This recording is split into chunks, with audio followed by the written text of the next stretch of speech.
प्रिय शिक्षार्थियों, राष्ट्रीय मुक्त विद्यालय शिक्षा संस्थान के उच्चतर माध्यमिक स्तर के इस कार्यक्रम में आपका स्वागत है। आज जिस विषय पर हम चर्चा करेंगे वह है बिहारी। शिक्षार्थियों, आप जानते ही होंगे कि हिंदी साहित्य में भक्ति काल के बाद रीति काल आता है। रीति काल में भक्ति और नीति की धारा तो बनी ही रही, किंतु उसमें श्रृंगार वर्णन, प्रकृति चित्रण और भाव तथा भाषा का विलक्षण प्रस्तुतिकरण जैसी विशेषताएं भी जुड़ी। रीतिकाल के प्रतिनिधि कवि बिहारी माने जाते हैं। उनकी कविता में इन सभी प्रवृत्तियों की अनोखी छटा मिलती है। अपने अद्भुत भाषा सामर्थ्य से उन्होंने दोहे जैसे छोटे छंद में असीम अर्थ संभावनाएं भर दी हैं। उनके इसी गुण के कारण कहा जाता है कि बिहारी ने गागर में सागर भर दिया है।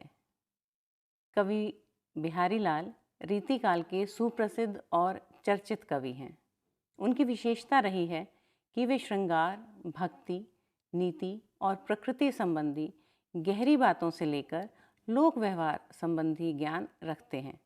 कवि बिहारी ने बिहारी सतसई की रचना की है, जिसमें लगभग 700 दोहे हैं। उनका प्रथम दोहा है, मेरी भव बाधा हरो राधा नागरी सोई। यह दोहा उन्होंने मंगलाचरण के रूप में लिखा है।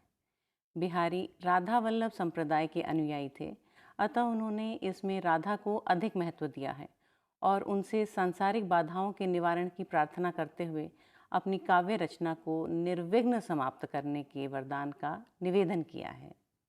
शिक्षार्थियों, बिहारी सतसई एक श्रृंगार प्रधान रचना है, जिसके नायक प्राय कृष्ण तथा नायिका प्राय राधा को माना गया है। आज इस कार्यक्रम में हम बिहारी के कुछ दोहों का आनंद लेंगे और उनसे संबंधित विभिन्न पक्षों के बारे में जानेंगे। सबसे पहले हम बात करते हैं कि इस चर्चा के लिए हमारे उद्देश्य क्या होंगे। इस पाठ के बाद आप किन किन योग्यताओं को प्राप्त कर सकेंगे। तो हमारे उद्देश्य होंगे, बिहारी लाल के दोहों में प्रकृति चित्रण के सौंदर्य को उदाहरण देते हुए स्पष्ट कर सकेंगे।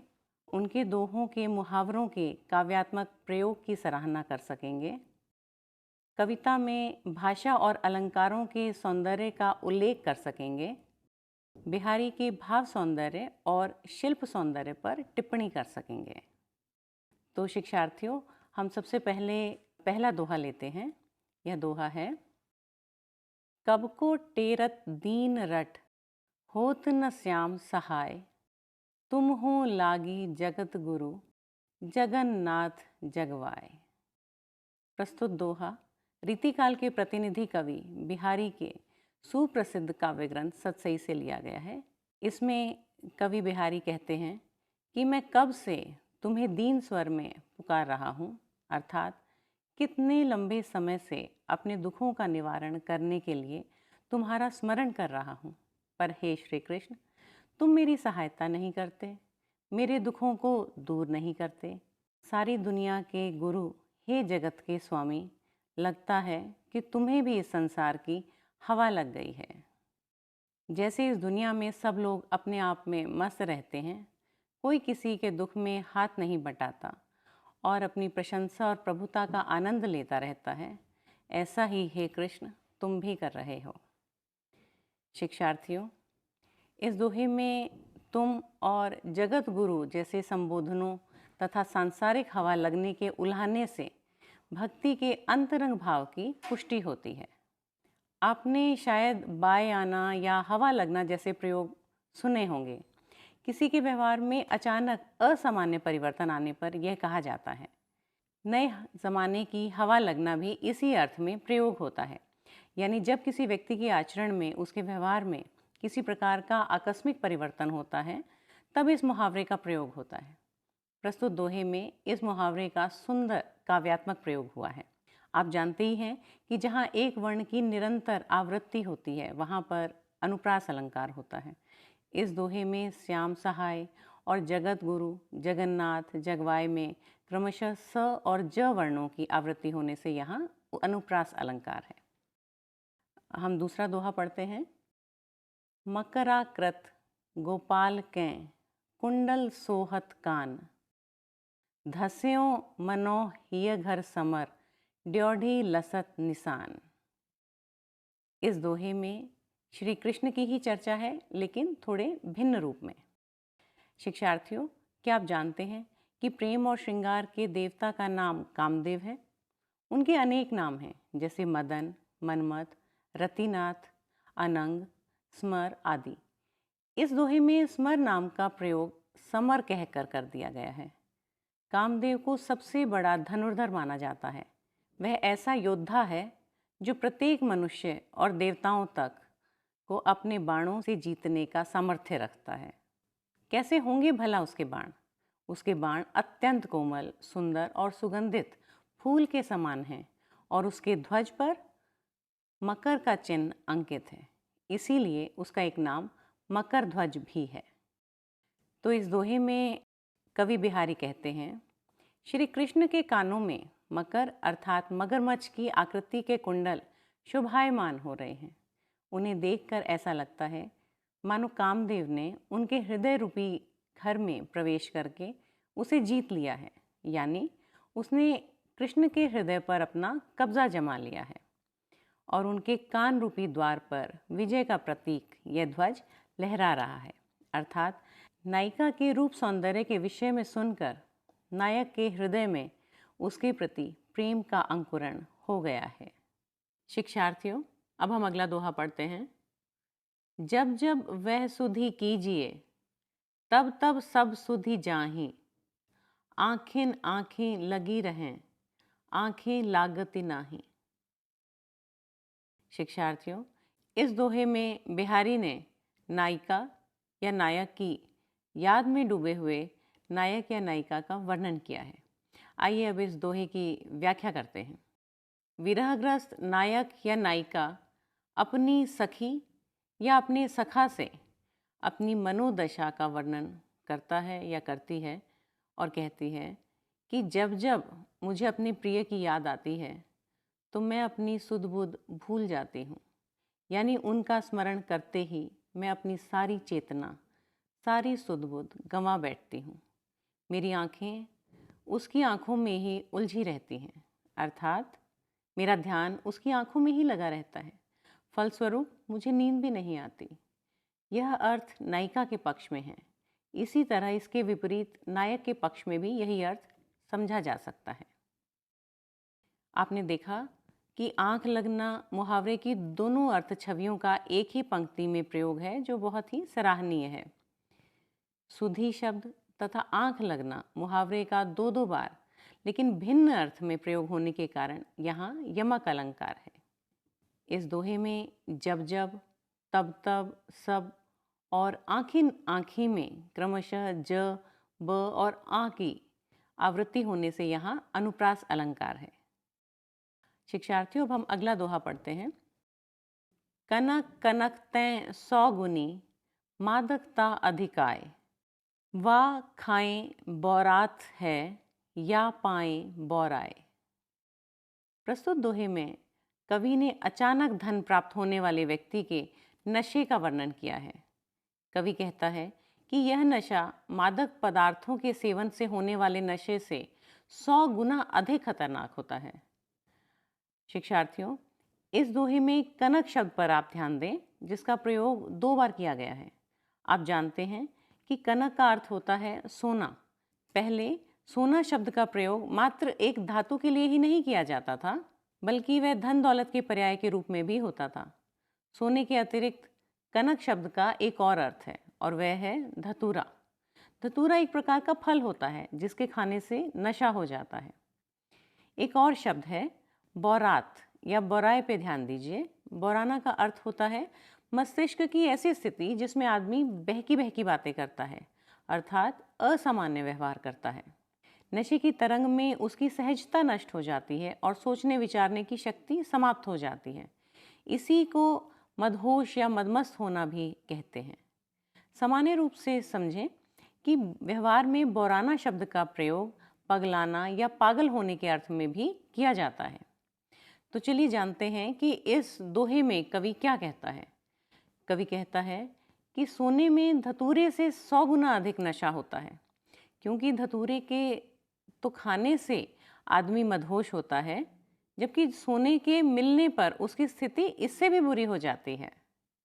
अर्थात धन की मादकता इसलिए अधिक है क्योंकि उसका प्राप्त होना ही सिर चढ़कर बोलने लगता है, जबकि मादक द्रव्य तो सेवन करने पर ही, और वह भी थोड़े समय के लिए, आदमी का सिर घुमाते हैं। तो इस तरह आपने देखा कि धन का नशा अन्य सभी नशों से अधिक और खतरनाक होता है। मादक पदार्थों का नशा उन्हें सेवन करने से कुछ समय बाद उतर जाता है, किंतु सोने का अर्थात धन का नशा बना ही रहता है और जीवन की अन्य गतिविधियों पर भी उसका चढ़ा हुआ रंग तरह तरह रूप में, विभिन्न रूप में दिखाई देता है। तो इस दोहे में मनुष्य के व्यवहार पर धन के कुप्रभाव को बहुत अच्छे ढंग से व्यक्त किया गया है। साथ ही यह नीतिगत संकेत भी है कि धन दौलत सुख संपत्ति पाने पर मनुष्य को अपने व्यवहार को नियंत्रित और संयमित रखना चाहिए। यहाँ कवि ने कनक शब्द का प्रयोग दोनों बार भिन्न अर्थों में, पहली बार सोना और दूसरी बार धतूरा रूप में किया है, तो आप समझ ही गए होंगे कि यहाँ यमक अलंकार का सौंदर्य है। तो शिक्षार्थियों, अब हम अगला दोहा पढ़ते हैं। सघन कुंज छाया सुखद, शीतल सुरभि समीर, मनु हुए जात अजौं वह, वा जमुना के तीर। शिक्षार्थियों, आप जानते हैं कि कृष्ण गोकुल में सभी गोपियों को बहुत प्रसन्न रखते थे। बाद में जब वे गोकुल छोड़कर मथुरा चले गए, तब सभी गोपियां उनकी याद में बहुत दुखी रहती थीं। परंतु जब भी वे कृष्ण को उनकी पुरानी बातों को याद करती, तब कुछ समय के लिए वे खुश हो जाती थीं। तो इस दोहे का प्रसंग है कि इस दोहे में कोई गोपी अपनी सखी से कहती है कि उस यमुना के तट पर पहुंचकर मेरा मन आज भी वही वैसा ही हो जाता है। वहाँ घने कुंजों की छाया अत्यंत सुखदायी लगने लगती है तथा सुगंधित वायु बहुत शीतलता प्रदान करने लगती है। अब हम इस दोहे की व्याख्या देखते हैं। इस दोहे की व्याख्या के लिए सबसे महत्वपूर्ण शब्द वह है। कवि यह न बताकर कि मन ऐसा हो जाता है, पाठक के सामने अर्थ विस्तार की अनंत संभावनाएं छोड़ देता है। वही का प्रसंग है वैसा जैसा कि प्रसंग है उस समय जब कृष्ण ब्रज में ही थे। कुल मिलाकर अर्थ यह हुआ कि मन जैसा कृष्ण के यहाँ होते हुए, उनके साथ रहते हुए होता था, आज भी वैसा ही हो जाता है। अब देखिए, वैसा अर्थात कृष्ण के साथ रहते जैसा में जो अर्थ संभावनाएं मौजूद हैं, वे किसी एक, दो या कुछ बातों के बताने पर सीमित नहीं हो जाती। आप अनुमान लगाएं, कैसा लगता होगा गोपी को? वह कृष्ण के साथ है, उनसे बातें कर रही है, उनके साथ खेल रही है, कृष्ण बांसुरी बजा रहे हैं, गोपियां उमंग और उल्लास से भरी हुई हैं, गोपियों के साथ कृष्ण रास नृत्य कर रहे हैं। इस तरह की अनंत संभावनाएं हैं। तो इसमें गोपी कहना चाहती है कि वे तमाम सुखद क्षण उसे अपने में फिर से डुबो लेते हैं जो कभी उसने कृष्ण के साथ बिताए थे। कृष्ण के विरह में गोपी को कलेजे में टीस का अनुभव होता है। हवा भी अच्छी नहीं लगती, परंतु जब वह कुंजों की छाया में कृष्ण के साथ बिताए अपने पुराने दिन याद करती हैं, तब सभी कुछ भूलकर कृष्ण में पुनः डूब जाती है। उसे यमुना के तट पर पहुंचकर कृष्ण की केवल याद भर नहीं आती, जो कलेजे को टीस पहुंच जाए, और छाया भी जलाने वाली नहीं लगती। सुगंधित हवा भी तन मन को विरह ताप से झुलसाने वाली नहीं लगती, बल्कि यमुना तट की ये स्मृतियाँ इतनी सघन, सुखद और मधुर हैं कि वे उसे आज से मुक्त करती हैं और उसके दिल दिमाग को उसी कालखंड में ले जाती हैं जब वह उल्लास और उमंग से भरी कृष्ण के साथ होती थी। इस तरह वह आज भी विरहग्रस्त न होकर कृष्ण के सानिध्य को प्राप्त करने वाली हो जाती है। इस कारण विरह में जो सघन कुंज छाया पीड़ा देती थी, वह सुखद लगने लगती है, और जो सुगंधित वायु शरीर को झुलसाती सी लगती थी, अब शीतल लगने लगती है। शिक्षार्थियों, आप ध्यान दें कि मन है जात अजौं वह में वह का वक्रोक्ति सौंदर्य बहुत सराहनीय है और बहुत ही खूबसूरत अभिव्यक्ति इससे हो रही है। बात को सीधे सीधे न कहकर उसमें असीम संभावनाओं को पिरो दिया गया है। वह चितवन और कछु जिही बस होत सुजान। शीतल सुरभि समीर में तो आप स्वयं ही समझ गए होंगे कि कौन सा अलंकार है। स की आवृत्ति होने से यहाँ अनुप्रास अलंकार है। कवि ने जमुना के तीर न कहकर वा जमुना के तीर कहा। वा यानी यमुना किनारे का वह निश्चित स्थान जहाँ कृष्ण गोपी मिलते थे। इसी संकेत के कारण वह सुनने पढ़ने वाले वह की अर्थ संभावनाएं समझ जाते हैं। शिक्षार्थियों, अब हम अगला दोहा देखते हैं। यह है, कहलाने एकत बसत अहि मयूर मृग बाग, जगत तपोवन सौ कियो दीरग दाग निदाग। अब जरा बिहारी के प्रकृति चित्रण वाले दोहे का हम शब्दार्थ सहित अध्ययन करते हैं। आपने गौर किया कहलाने शब्द पर? कहलाने शब्द का अर्थ कहलाने भर के लिए नहीं है। यहाँ कहलाने का अर्थ है व्याकुल होकर कहना। कहलाना क्रिया शब्द का ब्रिज भाषा में इसी अर्थ में प्रयोग होता है। तपोवन की विशेषता क्या होती है आप जानते हैं ना, कि आपने पढ़ा भी होगा कि ऋषि मुनियों के संदर्भ में इस शब्द का प्रयोग किया जाता है जहाँ वे तपस्या करते हैं। जी हाँ, वही होता है तपोवन, जहाँ वे लोग तपस्या करते थे और किसी भी किस्म की हिंसा वहाँ वर्जित होती थी। तो क्या आप जानते हैं कि दाग का अर्थ होता है ताप और निदाग का गर्मी? अब दीर्घ यानी दीर्घ शब्द पर विचार करते हैं। दीर्घ का अर्थ है लंबा, विस्तृत, गहरा, भारी। शिक्षार्थियों, आपने अनुभव किया होगा कि कवि बिहारी ने भक्तिकालीन कविता से थोड़ा अलग हटकर नितांत अनौपचारिक रूप से लगभग मित्रता के भाव से कृष्ण का स्मरण किया है। इसके अतिरिक्त उनकी कविता में कृष्ण श्रृंगार रस के नायक के रूप में भी उपस्थित हैं। रीति काव्य में प्राय कृष्ण इसी रूप में मिलते हैं। हमने पहले भी चर्चा की कि रीति सिद्ध बिहारी रीतिकाल के प्रतिनिधि कवि माने जाते हैं और रीति काव्य की प्रमुख प्रवृत्ति जो है वह है श्रृंगार वर्णन। उसके विविध रूपों की अत्यंत सुंदर अभिव्यक्ति उनके काव्य में हुई है। श्रृंगार के संयोग और वियोग दोनों पक्षों की प्रस्तुतियां मन को छू लेने वाली हैं और उनकी काव्य की भी यही प्रमुख विशेषता है। इसके लिए बिहारी ने नायक नायिका की विभिन्न दैनिक गतिविधियों को ही आधार बनाया है। प्राय घर भर की उपस्थिति में अपने अनुराग को व्यक्त करने अथवा उसकी अनुभूति के चित्र उनकी कविता में मिलते हैं। आप संभवतः उनकी इस प्रसिद्ध दोहे से परिचित होंगे जिसमें समस्त गुरुजन की उपस्थिति में नायक नायिका नेत्रों से ही सारा वार्तालाप कर लेते हैं। आप ये दोहा देखिए। कहत नटत रीझत खिजत मिलत खिलत लजियात, भरे भौन में करत हैं नैननु ही सौ बात।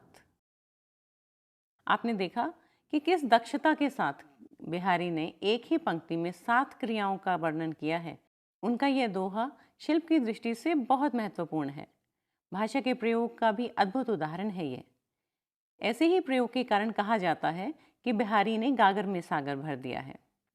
भक्ति और श्रृंगार के अतिरिक्त बिहारी ने नीति काव्य भी लिखा है, पर प्रकृति चित्रण के जितने सुंदर दोहे उन्होंने लिखे हैं अन्यत्र दुर्लभ हैं। यद्यपि रीति काव्य में प्रकृति के बहुत सुंदर चित्र मिलते हैं, पर वे प्राय कवित्त, सेवैया जैसे छंदों में हैं, जहां वर्णन के लिए दोहे की तुलना में अधिक शब्द और पंक्तियां होती हैं। कवि बिहारी जीवन के विविध अनुभवों से संपन्न तो थे ही, वे आयुर्वेद, ज्योतिष, राजनीति आदि अनेक शास्त्रों के भी ज्ञाता थे। उनके अनेक दोहों में उनके इस ज्ञान की छाप मिलती है। अब हम बात करते हैं बिहारी की भाषा के बारे में। बिहारी ने अपनी समस्त रचनाएं दोहा छंद में की हैं और उनकी भाषा ब्रज भाषा है। प्राय समस्त रीति काव्य ब्रज भाषा में ही रचा गया है। अपने माधुर्य के कारण ब्रज भाषा श्रृंगार और प्रकृति चित्रण के लिए उपयुक्त भी है। बिहारी ने भाषा प्रयोग में बहुत व्यापकता दिखाई है। संस्कृतनिष्ठ तत्सम शब्दों से लेकर आम बोलचाल के शब्दों तक का प्रयोग उन्होंने किया है।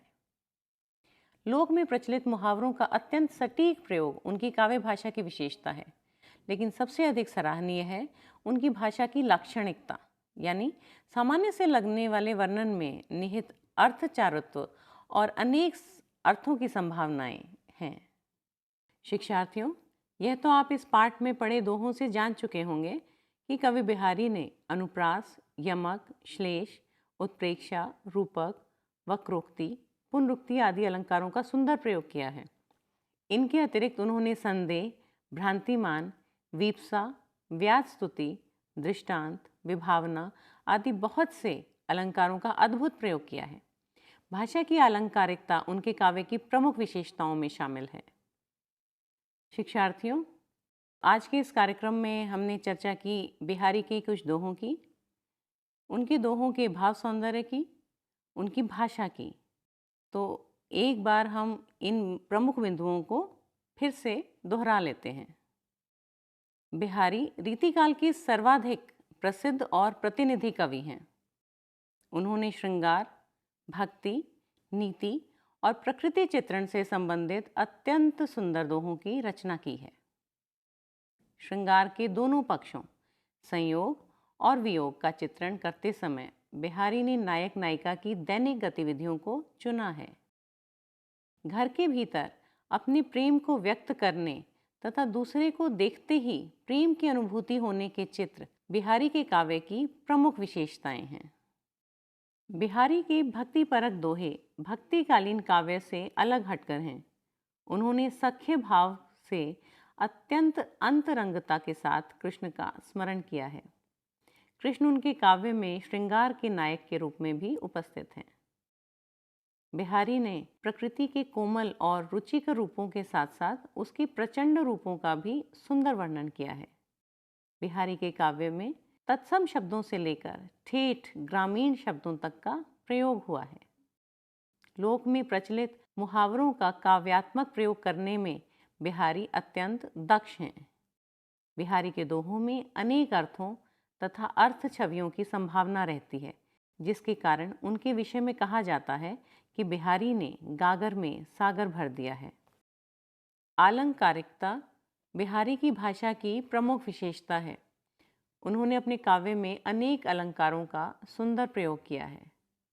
बिहारी ने अपनी रचनाओं में लाक्षणिक भाषा का प्रयोग किया है, अर्थात उनके सामान्य से दिखने वाले शब्द प्रयोग और उक्तियां अपने में विशिष्ट अर्थ संकेतों को व्यक्त करने की सामर्थ्य रखती हैं।